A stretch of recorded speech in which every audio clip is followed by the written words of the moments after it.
എനിക്ക് മുന്നേ സംസാരിച്ച എല്ലാവരും സംഘടനയെക്കുറിച്ചും നമ്മുടെ ക്ഷേത്രത്തെക്കുറിച്ചും അവർ സഞ്ചരിച്ച വഴികളെക്കുറിച്ചും പിന്നീട് ഗുരുനാഥൻ്റെ അടുത്ത് എത്തി ജീവിതം തിരികെ പിടിച്ച അനുഭവ സാക്ഷ്യങ്ങളെല്ലാം കൃത്യമായിട്ട് ഈശ്വര വഴിയുടെയും ഗുരുനാഥൻ്റെയും പവർ എന്താണെന്നും മഹത്വം എന്താണെന്നും തെളിവ് സഹിതം വലിയൊരു സാക്ഷ്യമായിട്ട് പറഞ്ഞു തന്നിട്ടുണ്ട്.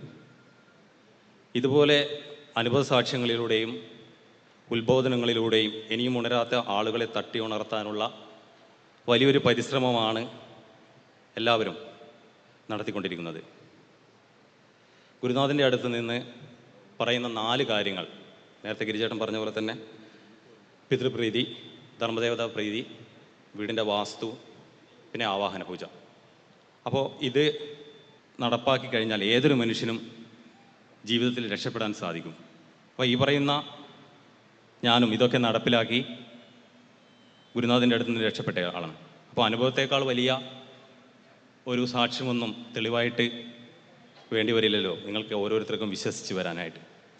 അപ്പോൾ നിലവിളക്കിൽ 2 തിരി കത്തിച്ചു കൊണ്ടിരുന്ന എൻ്റെ വീട്ടിൽ ഗുരുനാഥൻ്റെ ഉത്ബോധനങ്ങൾ കേട്ട് പിന്നീട് അത് 5 തിരിയിലേക്ക് മാറ്റിയപ്പോൾ 5 തിരിയിലേക്ക് മാറ്റിയപ്പോഴാണ് ജീവിതത്തിൽ തന്നെ ഒരു ടേണിംഗ് പോയിൻ്റ് ആയത്. പിന്നീട് ഗുരുനാഥൻ പറഞ്ഞു തരുന്ന ഓരോ കർമ്മങ്ങളും, അതായത് ധർമ്മദേവതയ്ക്ക് വീട്ടിൽ കുടത്തിൽ വെള്ളം വെക്കുക, പിന്നെ അതുപോലെ തന്നെ നേരത്തെ ഗിരിചേട്ടൻ പറഞ്ഞ പോലെ തന്നെ നമുക്ക് സ്വയം വീട്ടിൽ ചെയ്യാവുന്ന വാസ്തുബലി, അങ്ങനെ ചെറിയ ചെറിയ കർമ്മങ്ങളൊക്കെ ചെയ്ത് പിന്നീട് ഗുരുനാഥൻ്റെ അടുത്തെത്തി ആവാഹന പൂജ ചെയ്തതിന് ശേഷമാണ് ഞാനും എൻ്റെ കുടുംബവും രക്ഷപ്പെട്ടത്. അപ്പോൾ ഇങ്ങനെ ഗുരുനാഥൻ വർഷങ്ങളായിട്ട് ജ്യോതിഷ വീഡിയോകളിലൂടെ നിരന്തരമായി ആയിരക്കണക്കിന് ഉത്ബോധനങ്ങളും അതുപോലെ തന്നെ ഒരുപാട് ആളുകളെ ആവാഹന പൂജ രക്ഷപ്പെടുത്തിയും നമുക്ക് മുന്നിൽ നിരവധി അനുഭവ സാക്ഷ്യങ്ങളായിട്ട് ഒരുപാട് തെളിവുകൾ കാണിച്ചിട്ടും വലിയൊരു സമൂഹം ഇപ്പോഴും വിറച്ചു നിൽക്കുകയാണ്. വീടുകളിൽ കത്തിക്കുന്ന നിലവിളക്കിലെ തിരി 1, 3, 5 എന്ന രീതിയിൽ കത്തിച്ചാൽ മാറ്റമുണ്ടാവും. അതുപോലെ തന്നെ ധർമ്മദേവതയ്ക്ക് കുടത്തിൽ വെള്ളം വെച്ചാൽ മാറ്റമുണ്ടാവും. അതുപോലെ തന്നെ ചെറിയ ചെറിയ കർമ്മങ്ങൾ ചെയ്തു കഴിഞ്ഞാൽ ജീവിതത്തിൽ മാറ്റമുണ്ടാവും. പക്ഷേ ഭൂരിപക്ഷം പേരും ഭയം കാരണം മാറുവാൻ തയ്യാറാവുന്നില്ല. അതിന് ഏറ്റവും വലിയ കാരണം അവനവൻ്റെ ഉള്ളിലുള്ള ജാതീയതയാണ്. അപ്പോൾ ഈ ജാതീയത ഉള്ളത് കൊണ്ട് നമ്മളെല്ലാം താഴ്ന്നവരാണ്, ഉയരാൻ പാടില്ല, അടിമകളാണ് എന്ന തലമുറകളായുള്ള ചിന്തയാണ് യഥാർത്ഥ ഈശ്വര വഴിയിൽ രക്ഷപ്പെടാൻ നമുക്കെല്ലാവർക്കും തടസ്സമായിട്ട് നിൽക്കുന്നത്. നമ്മളെല്ലാവരും മനുഷ്യരാണ് എന്ന ചിന്ത എപ്പോൾ വരുന്നുവോ അന്ന് മുതലേ യഥാർത്ഥ ഈശ്വര വഴിക്കും യഥാർത്ഥ ഈശ്വര വഴിയുടെയും ഗുരുനാഥൻ്റെയും മഹത്വം എന്താണെന്ന് നമുക്ക് തിരിച്ചറിയാൻ സാധിക്കും. അപ്പോൾ ഈ പറയുന്നത് കേട്ടിട്ട് ഇപ്പോഴും നിങ്ങൾക്ക് തോന്നും ഈ 21-ാം നൂറ്റാണ്ടിലും ജാതി ചിന്തയോ ഇവരെന്താണ് പറയുന്നതെന്ന്. മഹാനായ ഡോക്ടർ BR അംബേദ്കർ എഴുതിയ ഭരണഘടന ഇവിടെ നിലവിലായിരുന്നെങ്കിൽ നമ്മളെല്ലാം കേട്ടിട്ടുണ്ട് ഉത്തര കൊറിയ എന്നൊരു രാജ്യത്തെ പറ്റി. അപ്പോൾ ഉത്തര കൊറിയയുടെ ആ രാജ്യത്ത് അവിടുത്തെ ഭരണഘടന അനുസരിച്ച് തടവറയിലാക്കപ്പെട്ട അവസ്ഥയിലാണ് ഓരോരുത്തരും ജീവിച്ചു പോകുന്നത്. നമുക്കും ഉള്ളിലുള്ള ജാതീയത കൊണ്ട് ആ ഒരു തടവറയിലാണ് നമ്മളും ജീവിച്ചു പോകുന്നത്. പക്ഷെ പ്രത്യക്ഷത്തിൽ നമുക്കത് അനുഭവപ്പെടാതെ ഇരിക്കുന്നതിലൊരു കാരണം അംബേദ്കർ എഴുതിയ ഒരു ഭരണഘടനയാണ്. ഇപ്പോഴും ജാതികളുടെ അടിമകളായിട്ടാണ് ഓരോരുത്തരും ജീവിച്ചു പോകുന്നത്. ജനിച്ചു വീഴുന്ന കുട്ടികൾ പോലും ഉയരാൻ സാധിക്കാതെ അടിമയായിട്ട് വളർന്ന് അടിമയായിട്ട് ജീവിച്ച് മരിക്കുന്നു. ഞാൻ കണ്ണൂരുകാരനാണ്. അപ്പോൾ നിങ്ങൾക്ക് ജാതിയില്ല എന്ന് നിങ്ങൾ പ്രത്യക്ഷത്തിൽ കാണുന്നില്ല എന്ന് ചിന്തിക്കുന്നവരാണെങ്കിൽ നമുക്കെല്ലാവർക്കും അറിയാം, ഈ ഉത്തരാഖണ്ഡിൽ നടന്ന, ഗുരുനാഥൻ പലപ്പോഴും പറഞ്ഞിട്ടുണ്ട്, ഉത്തരാഖണ്ഡിൽ നടന്ന ദക്ഷയാഗത്തെ മാറ്റിമറിച്ച കൊട്ടിയൂർ. അപ്പോൾ കൊട്ടിയൂർ ഉത്സവത്തിനെ പറ്റി എല്ലാവരും കേട്ടിട്ടുണ്ടാവും. അപ്പോൾ കൊട്ടിയൂരിൽ നിങ്ങൾ എത്തിയാൽ മതി, അവിടെ കാണാൻ പറ്റും ജാതീയത എന്താണെന്ന്. പ്രത്യക്ഷത്തിൽ നിങ്ങൾക്ക് നേരിട്ട് അനുഭവിച്ച് കാണണമെങ്കിൽ കൊട്ടിയൂരിൽ എത്തിയാൽ മതി. നമ്മുടെ ഗ്രൂപ്പുകളിലൊക്കെ കഴിഞ്ഞ ദിവസങ്ങളിൽ ഇട്ട ഓരോ ജാതിയെ പറ്റിയും അവിടെ നിന്ന് എടുത്ത് ഫോട്ടോ എടുത്തിട്ടതാണ്. ഓരോ ജാതി പുരകളായിട്ട് അവിടെ നിൽക്കുന്ന ഓരോ ഫോട്ടോകളും അതിൻ്റെ ഏറ്റവും വലിയൊരു തെളിവാണത്. അപ്പോൾ അവിടെ താൽക്കാലിക ചിറകെട്ടി ആരാധിക്കുന്ന ചിറയ്ക്ക് ചുറ്റും ജാതി എഴുതി വെച്ച ജാതിപ്പുരകൾ നിങ്ങൾക്ക് എല്ലാവർക്കും കാണാൻ സാധിക്കും. ഇത് കാണുന്ന നവോത്ഥാനം പ്രസംഗിച്ച് വന്ന് നട്ടൽ നിവർന്ന് കൊട്ടിയൂരിലെത്തിയ ഭക്തർക്ക് ഈ ജാതി പേരുകൾ കാണുമ്പോൾ തന്നെ അവൻ്റെയൊക്കെ നട്ടൽ താഴ്ന്ന് ആ ജാതിപ്പുരയുടെ കീഴെ അടിയറ വെച്ചിട്ടുണ്ടാവും. അപ്പോൾ അത്രക്കും ജാതീയത ഓരോരുത്തരും മനസ്സിൽ ഇന്നും തുടർന്ന് പോയിക്കൊണ്ടിരിക്കുകയാണ്.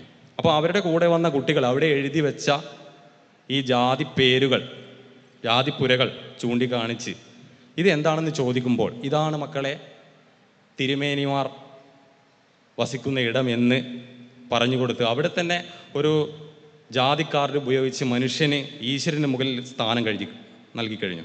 ഇത് കേൾക്കുന്ന കുട്ടികളും സമ്പൂർണ്ണ അടിമകളായി തീരുകയാണ് ചെയ്യുന്നത്. അപ്പോൾ കൊട്ടിയൂരിൽ ശരിക്കും ഓരോ വർഷവും ജാതീയത ഊട്ടി ഉറപ്പിക്കുന്ന ജാതികളുടെ ഉത്സവമാണ് നടക്കുന്നത്. ആർക്ക് വേണമെങ്കിലും അത് ശ്രദ്ധിച്ചാൽ മനസ്സിലാവും.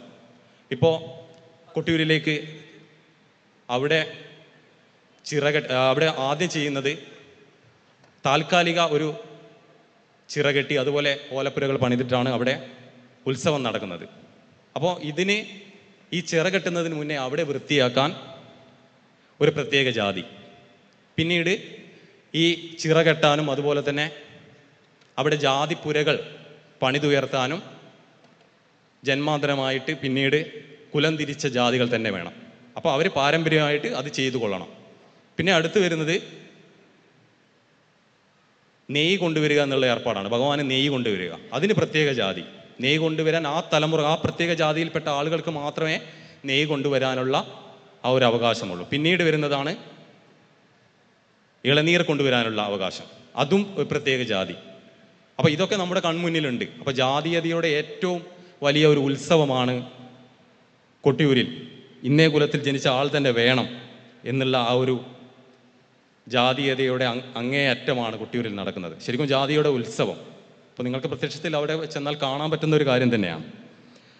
സർവത്ര ജാതീയത ഊട്ടി ഉറപ്പിക്കുന്ന ഉത്സവമാണ് കൊട്ടിയൂരിൽ നടക്കുന്നത്. ഇങ്ങനെയൊക്കെ അടിമയായിട്ട് വളരുന്ന ഒരാൾക്ക് പോലും എങ്ങനെയാണ് കുടുംബ ഭദ്രതയും സാമ്പത്തിക ഭദ്രതയും നമുക്ക് നേടാൻ സാധിക്കുക? ആരെങ്കിലും ചിന്തിച്ചിട്ടുണ്ടോ? അപ്പോൾ നമുക്ക് നമ്മുടെ ഉള്ളിൽ ഉള്ള ജാതീയതയൊക്കെ മാറ്റി വെച്ചുകൊണ്ട് നമ്മളെല്ലാം മനുഷ്യരാണ് എന്നുള്ള ആ ഒരു ചിന്ത വരുത്തിയാൽ തന്നെ നമുക്ക് പിന്നീടുള്ള ജീവിതം തന്നെ ഈശ്വര വഴിയിലൂടെ, യഥാർത്ഥ ഈശ്വര വഴിയിൽ നടക്കുമ്പോൾ നമ്മൾ രക്ഷപ്പെട്ടു പോയിരിക്കും. അപ്പോൾ അതിന് ജാതിയോ മതമോ അയിത്തമോ രാഷ്ട്രീയമോ അല്ലെങ്കിൽ വർണ്ണലിംഗ വ്യത്യാസമോ എല്ലാവരെയും തുല്യരായി കാണുന്ന നമ്മുടെ തിരുവേരമംഗലത്തപ്പൻ്റെ തിരുസന്നിധിയിലെ ദേവലോകത്തേക്ക് എല്ലാവരും വന്നെത്തുക. അപ്പോൾ അവിടെ നിങ്ങൾക്ക് മറ്റുള്ള ഏത് ക്ഷേത്രത്തിൽ പോയി കഴിഞ്ഞാൽ മാല കെട്ടുന്ന ആളുകൾ അല്ലെങ്കിൽ ദ്രവ്യങ്ങൾ കൊടുക്കുന്ന ആളുകളെല്ലാം അവർക്ക് പ്രത്യേകം ജാതികളുണ്ട്. പക്ഷേ നമ്മുടെ ക്ഷേത്രത്തിൽ വന്നെത്തിക്കഴിഞ്ഞാൽ ഏതൊരു മനുഷ്യൻ, ഭക്തിയുള്ള ഏതൊരു മനുഷ്യർക്കും അവിടെ ദ്രവ്യങ്ങൾ സമർപ്പിക്കാനോ പൂജാരിയാവാനോ പിന്നെ അതുപോലെ തന്നെ മാല കെട്ടാനും ഏതൊരാൾക്കും ഭഗവാന്റെ മുന്നിൽ സാധിക്കും. അതുവഴി ജീവിതം രക്ഷപ്പെടാൻ സാധിക്കും. പിന്നെ വേറൊന്നും വേണ്ട. 108 എല്ലാ മാസത്തിലും വന്ന് അല്ലെങ്കിൽ ഏതെങ്കിലും ഒരു സമയത്ത് നിങ്ങൾക്ക് 27 ദേവതകൾക്കും പൂർണ്ണ പ്രദർശനം 108 പ്രദർശനം ചെയ്തു കഴിഞ്ഞാൽ തന്നെ ജീവിതം മറിയും. അപ്പോൾ ഇത്രയും വലിയ ഒരു സംവിധാനം ഗുരുനാഥൻ ഒരുക്കി തന്നിട്ടും ഉള്ളിലുള്ള ആ ഒരു ജാതീയ ചിന്ത കൊണ്ട് നമ്മൾ പുറകോട്ടടിക്കുകയാണെങ്കിൽ നമുക്കോ നമ്മളെ കുടുംബത്തിന് ഒരിക്കലും ഉയരാൻ സാധിക്കില്ല. അപ്പോൾ ആ ജാതീയ ചിന്തയൊക്കെ മാറ്റി വെച്ചുകൊണ്ട് വേണം നമ്മളെല്ലാ മാസത്തിലും, നേരത്തെ ബിജുവേട്ടൻ പറഞ്ഞ പോലെ എല്ലാ മാസത്തിലും ഓരോ തീർത്ഥാടന യാത്രയിലും പങ്കെടുത്തുകൊണ്ട് ജീവിത വിജയം നേടുവാൻ വേണ്ടി. അപ്പോൾ ഗുരുനാഥൻ ജപിച്ചു തരുന്ന ഒരു ചരടിന് പോലും 27 ദിവസം കൊണ്ട് നിങ്ങളുടെ ജീവിതത്തിൽ മാറ്റം ഉണ്ടാക്കാൻ സാധിക്കും. അപ്പോൾ അത്രയ്ക്കും ഉപാസന ബലം തന്നെ ഗുരുനാഥനുണ്ട്. അപ്പോൾ ആ കാര്യങ്ങളൊക്കെ ശ്രദ്ധിച്ച് മനസ്സിലാക്കി വേണം, എല്ലാവരും തിരിച്ചറിഞ്ഞ് വേണം മുന്നോട്ട് പോവാൻ. പിന്നെ വീട്ടിൽ കത്തിക്കുന്ന തിരികളെക്കുറിച്ചുള്ള ചിലർക്ക് ഗുരുനാഥൻ്റെ വീഡിയോ കണ്ടു കഴിഞ്ഞ ആളുകൾക്ക് ഏകദേശം മനസ്സിലായിട്ടുണ്ടാവും. അപ്പോൾ നമുക്ക് വീടുകളിൽ 1, 3, 5 രീതികളിൽ തിരി കത്തിക്കാം. അപ്പോൾ പലരും നമ്മളെയൊക്കെ തെറ്റിദ്ധരിപ്പിച്ച് വെച്ചിരിക്കുന്നത് ഒരു തിരി കത്തിച്ചു കഴിഞ്ഞാൽ അത് മരണ വീട്ടിൽ മാത്രമേ കത്തിക്കാൻ പാടുള്ളൂ എന്നാണ് പാരമ്പര്യമായിട്ട് പലരും നമ്മളെയൊക്കെ പഠിപ്പിച്ചു വെച്ചിരിക്കുന്നത്. അപ്പോൾ ഒരു തിരി കത്തിച്ചു കഴിഞ്ഞാൽ നമ്മുടെ ദീപപ്രമാണം അനുസരിച്ചിട്ട് ഏകദീപം ഗണേശന്, ദ്വിദീപം ബലാബലം, ത്രിനാളങ്ങൾ ശൈവ വൈഷ്ണവ ശാക്തേയം, ചതുർത്ഥം രോഗലക്ഷണം, പഞ്ചമം ഭദ്രദീപമായിടും, ഷഷ്ടമം രോഗമതുറപ്പായിടും, സപ്തമം നാരിമാർക്കായിടും, അഷ്ടമം മരണമതുറപ്പായിടും, നവമാൽ സർവ്വദേവത എന്നാണ് കണക്ക്. അപ്പോൾ സംസ്കൃതവും പറയുന്നത് കേട്ടിട്ട് വിചാരിക്കേണ്ട ഇത് വലിയൊരു സംഭവമാണെന്ന്. ഒന്നുമില്ല, ഒരു തിരി കത്തിച്ചു കഴിഞ്ഞാൽ അത് ഗണപതി ഭഗവാനാണ് വിളക്ക്. അപ്പോൾ ആ ഒരു തിരി നിങ്ങൾ വീട്ടിൽ കത്തിക്കുകയാണെങ്കിൽ നിങ്ങളുടെ വീട്ടിൽ വലിയൊരു മാറ്റം ഉണ്ടാവും. മറിച്ച് 2 തിരിയാണ് കത്തിക്കുന്നതെങ്കിൽ അത് ബലാബലം എന്നാണ്. ബലാബലം എന്ന് വെച്ച് കഴിഞ്ഞാൽ നിങ്ങളുടെ വീട്ടിൽ, അതായത് ഗൃഹനാഥനും ഗൃഹനാഥയും തമ്മിൽ എപ്പോഴും കലഹവും, പിന്നെ അതുപോലെ തന്നെ വീട്ടിലെപ്പോഴും ഹോസ്പിറ്റൽ കേസുകൾ വന്നുകൊണ്ടിരിക്കുക, വരവിനേക്കാൾ കൂടുതൽ ചെലവുണ്ടാവുകയും ചെയ്യും 2 തിരിയാണെങ്കിൽ. അതുപോലെ തന്നെ 3 തിരി കത്തിക്കുകയാണെങ്കിൽ ആ 3 തിരി വിളക്ക് കത്തിച്ചു കഴിഞ്ഞാൽ ശൈവ വൈഷ്ണവ ശാക്തേയം എന്നാണ്. ശിവനും വിഷ്ണുവിനും ദേവിക്കും വിളക്കായി. അപ്പോൾ 3 തിരി കത്തിച്ചു കഴിഞ്ഞാൽ നമ്മുടെ ജീവിതത്തിൽ മാറ്റം ഉണ്ടാവും. 4 തിരിയാണെങ്കിൽ, അതായത് 2 തിരി നമ്മൾ പിരിച്ചിട്ടൊക്കെ കത്തിക്കും, പിടിയിൽ നിന്ന് വാങ്ങിയിട്ട് 2 തിരി മുന്നോട്ടും 2 തിരി പിറകോട്ടും, കിഴക്കും പടിഞ്ഞാറൊക്കെ ആയിട്ട്. അപ്പോൾ അത് 4 തിരിയായിട്ട് കണക്ക് കൂട്ടടാം. അപ്പോൾ 4 തിരി കത്തിക്കുകയാണെങ്കിൽ ചതുർത്ഥം രോഗലക്ഷണം എന്നാണ്.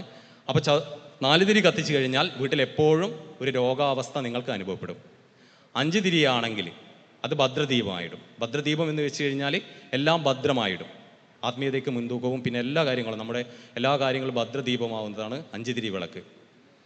പിന്നെ 6 തിരിയാണെങ്കിൽ അത് രോഗം ഉറപ്പിച്ചിരിക്കും. 6 തിരി വിളക്കാണ് കത്തിക്കുന്നതെങ്കിൽ വീട്ടിലെപ്പോഴും രോഗമായിരിക്കും. 7 തിരിയാണെങ്കിൽ അത് ദേവിമാർക്കാണ് വിളക്ക്.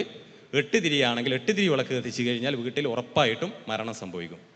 9 തിരിയാണെങ്കിൽ സർവ്വദേവത, എല്ലാ ദേവതമാർക്കും. അത് സാധാരണഗതിയിൽ അമ്പലങ്ങളിലും പിന്നെ അതുപോലെ തന്നെ അയ്യപ്പൻ പാട്ട് വിളക്ക് അങ്ങനത്തെ സ്ഥലങ്ങളിലാണ് ഈ വിളക്കൊക്കെ സാധാരണ കത്തിക്കുന്നത്. നമ്മുടെ ദീപപ്രമാണം അനുസരിച്ചിട്ട് 5 തിരി വിളക്ക് മാത്രമേ നമ്മൾ കത്തിക്കാറുള്ളൂ.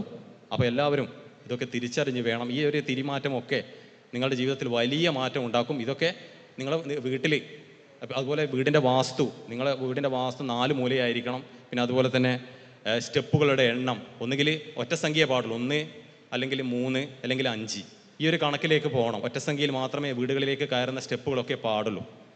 അപ്പോൾ ഇങ്ങനെയൊക്കെ ചെയ്തു കഴിഞ്ഞാൽ നമ്മുടെ ജ്യോതിഷത്തിന് എത്രമാത്രം, ഗുരുനാഥൻ പറഞ്ഞു തന്നിരിക്കുന്ന ജ്യോതിഷത്തിന് എത്രമാത്രം പവർ ഉണ്ടെന്ന് നിങ്ങൾക്ക് മനസ്സിലാവും. അത്രയ്ക്കും മാറ്റം ഉണ്ടാവും നിങ്ങളുടെ ജീവിതത്തിൽ. നമ്മളൊക്കെ ഇതൊക്കെ മാറ്റിയിട്ട്, ഇവിടെ കൂടിയിരിക്കുന്നവരും ഇതിൻ്റെ ഭാരവാഹികൾ എല്ലാവരും ഇതൊക്കെ മാറ്റി മറിച്ചിട്ട് അവരുടെ ജീവിതത്തിൽ വലിയൊരു മാറ്റം ഉണ്ടായതിന് ശേഷമാണ് എൻ്റേതടക്കം നിങ്ങളോടൊക്കെ ഈ കാര്യങ്ങളൊക്കെ പറഞ്ഞു തരുന്നത്. അപ്പോൾ ഇതൊക്കെ മനസ്സിലാക്കി വരുന്നവർക്ക് തിരുവേലമംഗലത്തപ്പൻ്റെ തിരുസന്നിധിയിൽ എത്തിക്കഴിഞ്ഞാൽ പിന്നീടുള്ള ജീവിതം വളരെ സമാധാനപൂർണവും കുടുംബഭദ്രതയും സാമ്പത്തിക ഭദ്രതയും ഉറപ്പാക്കി തന്നെ മുന്നോട്ട് പോകാൻ സാധിക്കും. അപ്പോൾ സംഘടന വഴി നമ്മുടെ എല്ലാവർക്കും സംഘടന വഴി ഇനിയുള്ള ജീവിതം, ഇനിയുള്ള കാലം നമ്മുടെ കുട്ടികൾക്കൊക്കെ നല്ല വിദ്യാഭ്യാസമൊക്കെ കൊടുത്തുകൊണ്ട് അതുപോലെ തന്നെ ഉയരങ്ങളിലേക്ക് എത്തിച്ചുകൊണ്ട്, അതായത് ജാതി കൊണ്ട് അടിമത്വം എല്ലാം ഉപേക്ഷിച്ചുകൊണ്ട് നമുക്ക് മുന്നേറുവാൻ സാധിക്കും. അപ്പം വേറെ കാര്യങ്ങളൊന്നും പറയാനില്ല. എല്ലാവർക്കും നന്ദി, നമസ്കാരം. ഓം നമോ ഭഗവതേ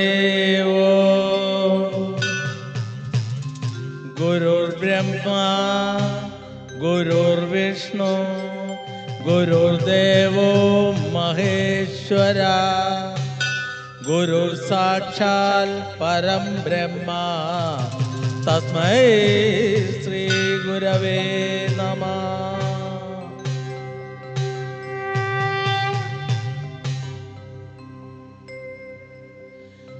ഓം നമോ ഭഗവതേ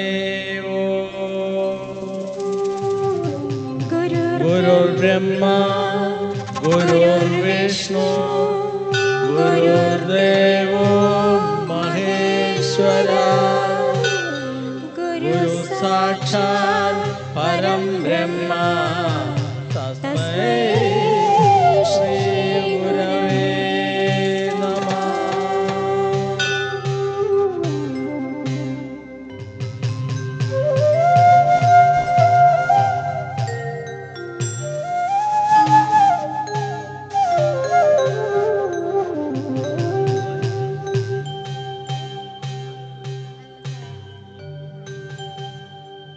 ഗുരുവിനെ വാഴ്ത്തുന്ന നാമങ്ങൾ നിത്യവും കേട്ടുണരുന്നു ഞാൻ.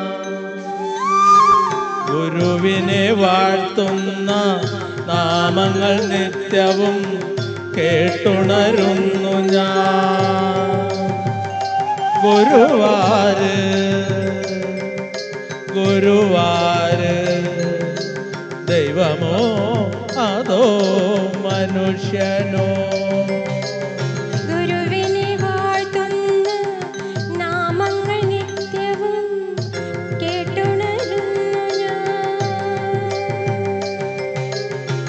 ഗുരുവാര് ഗുരുവാര് ദൈവമോ അതോ മനുഷ്യനോ?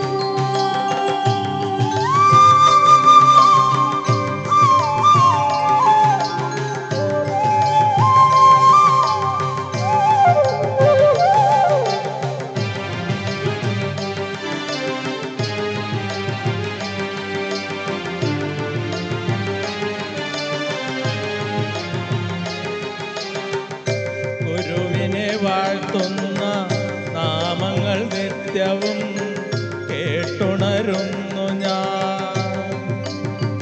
ഗുരുവിനെ വാഴ്ത്തുന്ന നാമങ്ങൾ നിത്യവും കേട്ടുണരുന്നു ഞാൻ. ഗുരുവാര് ഗുരുവാര് ദൈവമോ അതോ മനുഷ്യനോ? ദൈവമോ അതോ മനുഷ്യനോ?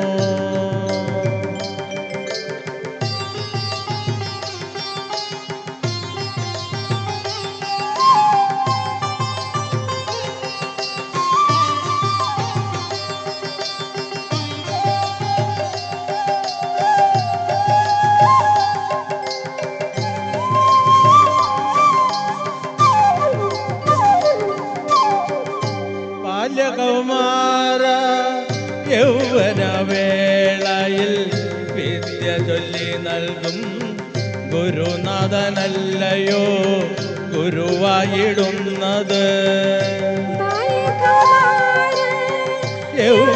യൗവനവേളയിൽ വിദ്യ ചൊല്ലി നൽകും ഗുരുനാഥനല്ലയോ ഗുരുവായിടുന്നത്?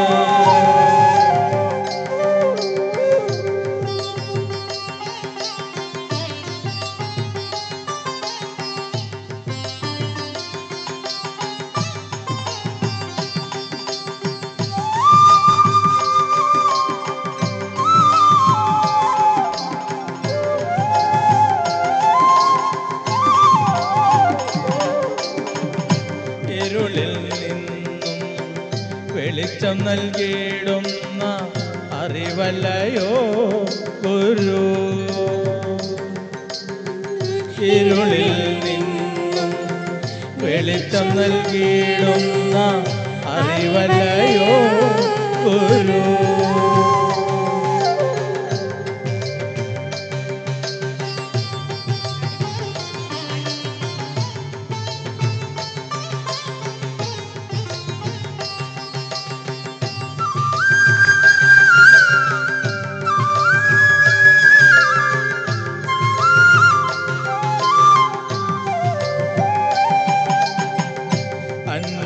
അന്നമേകേടാൻ തൊഴിലിനായി അലയുന്ന വേളയിൽ വിദ്യ നൽകിടുവോനും ഗുരുവല്ലയോ? അന്നമേകേടാൻ തൊഴിലിനായി അലയുന്ന വേളയിൽ വിദ്യ നൽകിടുവോനും ഗുരുവല്ലയോ? മഹാദേവൻ തന്നെ ഗുരുവാകുന്ന ദക്ഷിണാമൂർത്തി തൻ ധ്യാനമന്ത്രമല്ലയോ ഗുരുവന്ദനം? മഹാദേവൻ തന്നെ ഗുരുഭാവമാകുന്ന ദക്ഷിണാമൂർത്തി തൻ ധ്യാനമന്ത്രമല്ലയോ ഗുരുവന്ദനം?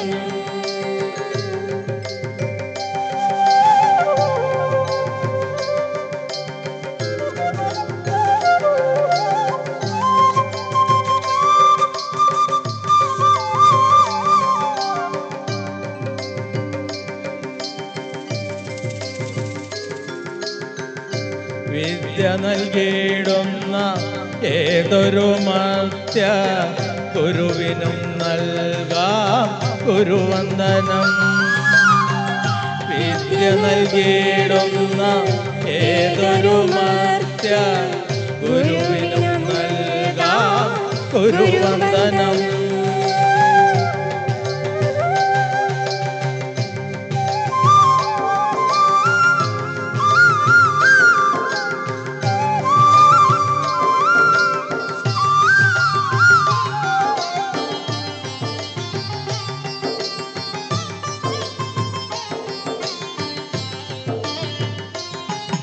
പ്രകൃതിയിൽ നിന്നും ജ്വലിച്ചുയരുന്ന അദൃശ്യ രശ്മികളല്ലയോ ദേവഭാവങ്ങൾ.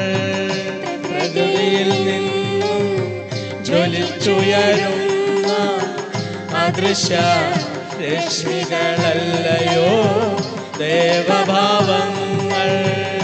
ദേവഭാവങ്ങൾ തൻ പിമ്പെ ഗമിച്ചെന്നാൽ നേടിടാം മർത്യന് വിജയമെന്നും. ദേവഭാവങ്ങൾ തൻ പിമ്പെ ഗമിച്ചെന്നാൽ നേടിടാം മർത്യന് വിജയമെന്നും.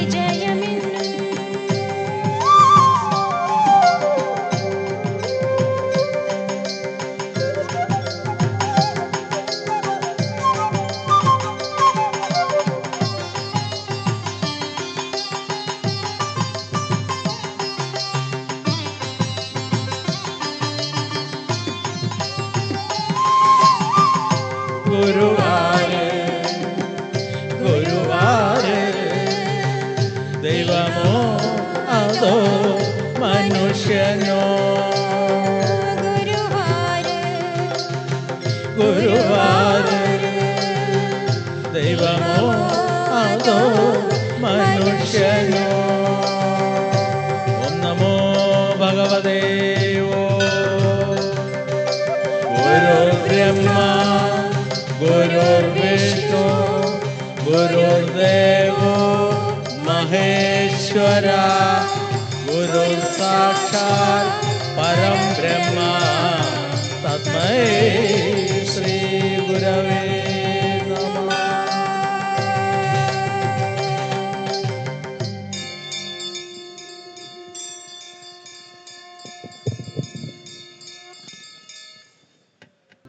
കൃഷ്ണ നീ എനിക്കേകിയ വരമായി ഈ പുണ്യഭൂമിയിൽ വന്നുവല്ലോ. കൃഷ്ണ നീ എനിക്കേകിയ വരമായി ഈ പുണ്യഭൂമിയിൽ വന്നുവല്ലോ.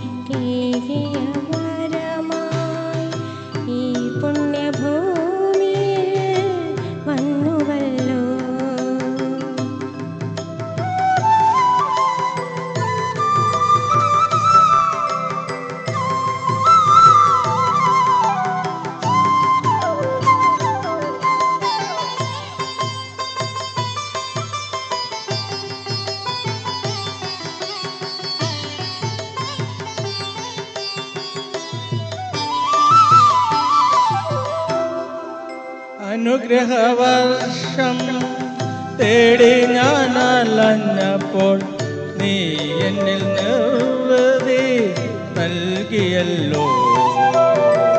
നീ എന്നിൽ നിർവൃതി നൽകിയല്ലോ. അനുഗ്രഹവർഷം തേടി ഞാൻ അലഞ്ഞപ്പോൾ നീ എന്നിൽ നിർവൃതി നൽകിയല്ലോ. നീ എന്നിൽ നിർവൃതി നൽകിയല്ലോ. കൃഷ്ണ നീ ഏകിയ വരമായി ഈ പുണ്യഭൂമിയിൽ വന്നുവല്ലോ.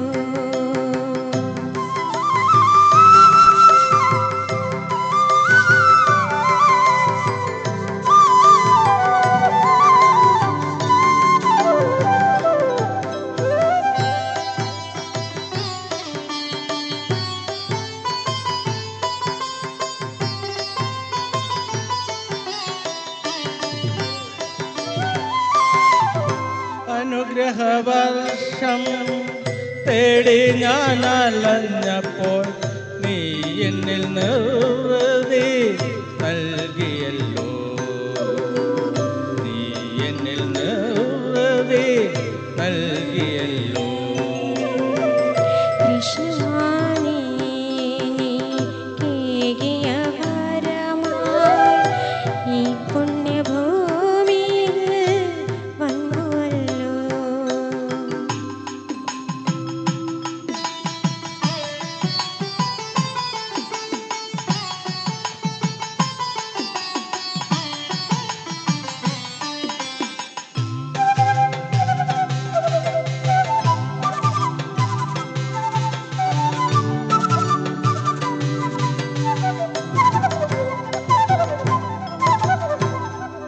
മഞ്ചാടി വാരി വാരി ഞാൻ തൊഴുതു നിന്നപ്പോൾ നിന്നുടെ കിങ്ങിണി കിലുങ്ങിയപ്പോൾ നിന്നുടെ കിങ്ങിണി കിലുങ്ങിയപ്പോൾ മഞ്ചാടി വാരി വാരി ഞാൻ തൊഴുതു നിന്നപ്പോൾ നിന്നുടെ കിങ്ങിണി കിലുങ്ങിയപ്പോൾ നിന്നുടെ കിങ്ങിണി കിലുങ്ങിയപ്പോൾ കൃഷ്ണ നീ കേകിയ വരമായി ഈ പുണ്യഭൂമിയിൽ വന്നുവല്ലോ.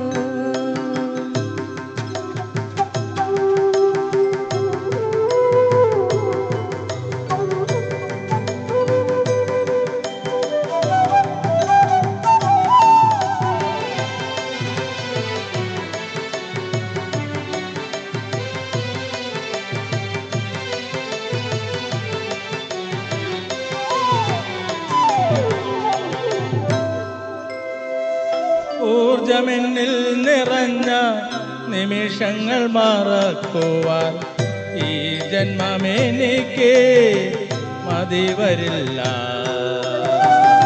ഈ ജന്മമെനിക്ക് മതി വരില്ല. ഊർജമെന്നിൽ നിറഞ്ഞ നിമിഷങ്ങൾ മറക്കുവാൻ ഈ ജന്മമെനിക്ക് മതി വരില്ല. ഈ ജന്മമെനിക്ക് മതി വരില്ല. ഊർജ്ജമെന്നിൽ നിറഞ്ഞ നിമിഷങ്ങൾ മറക്കുവാൻ ഈ ജന്മമെനിക്ക് മതി വരില്ല. ഈ ജന്മമെനിക്ക് മതി വരില്ല. കൃഷ്ണ നീ കേകിയ വരമായി ഈ പുണ്യഭൂമിയിൽ വന്നുവല്ലോ.